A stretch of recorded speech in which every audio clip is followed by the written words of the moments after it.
Everyone, welcome back again बेटा। तो आज हम डिस्कस करेंगे आपकी वर्कशीट नंबर 38। इसमें देखो क्या बोला गया है। मुहावरे में एक से अधिक पद होते हैं जो विशेष अर्थ को बोध कराते हैं। जैसे ईद का चांद, जो बहुत कम दिखाई दे उसे क्या कहते हैं? ईद का चांद। क्योंकि ईद का चांद भी कम ही दिखाई देता है। जब कोई वाक्यांश अपने सामान्य अर्थ को छोड़कर किसी विशेष अर्थ में रूढ़ हो जाता है उसे क्या कहते हैं? मुहावरा।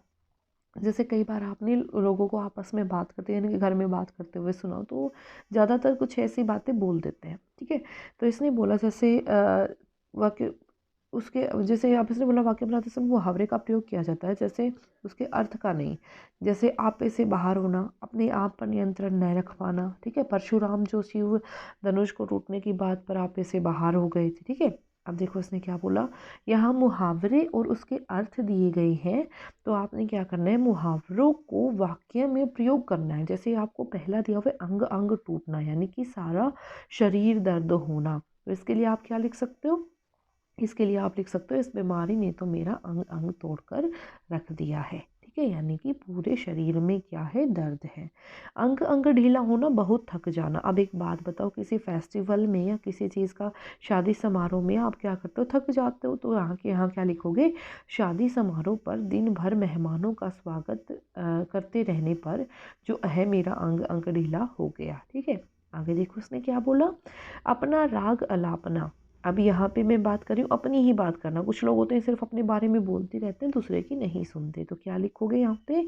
अपना राग अलापते रहोगे या मेरी भी कुछ सुनोगे। आगे देखो, नेक्स्ट है अंगारे उगलना, क्रोध में कठोर वचन बोलना, कड़वे बातें बोलना। ठीक है, तो यहाँ पे देखो क्या है बेटा, यहाँ पे है पूरी बात सुने बिना अंगारे उगलना गलत बात है। यानी कि पूरी बात आपको पता नहीं है लेकिन फिर भी आप कुछ भी गलत बोले जा रहे हो। अंधे की लाठी का मतलब क्या है? एकमात्र सहारा। ठीक है, एकमात्र सहारा यानी कि जिसके पास कोई नहीं, सिर्फ एक ही बंदा है उसके सहारे के लिए। तो उसको जैसे मैंने लिख दिया, सीता मेरे लिए अंधे की लाठी है। अक्ल का दुश्मन, अक्ल का दुश्मन होता है बेटा मूर्ख आदमी। ठीक है, तो मेरे इतने समझाने पर भी अक्ल के दुश्मन को कोई कुछ समझ नहीं आया। अकल पर पत्थर पड़ना, यानी कि मूर्खता वाले काम करना, पागलों वाले काम करना। तो मुसीबत को सामने देखकर मनुष्य की अकल पर क्या हो गए? पत्थर पड़ जाते।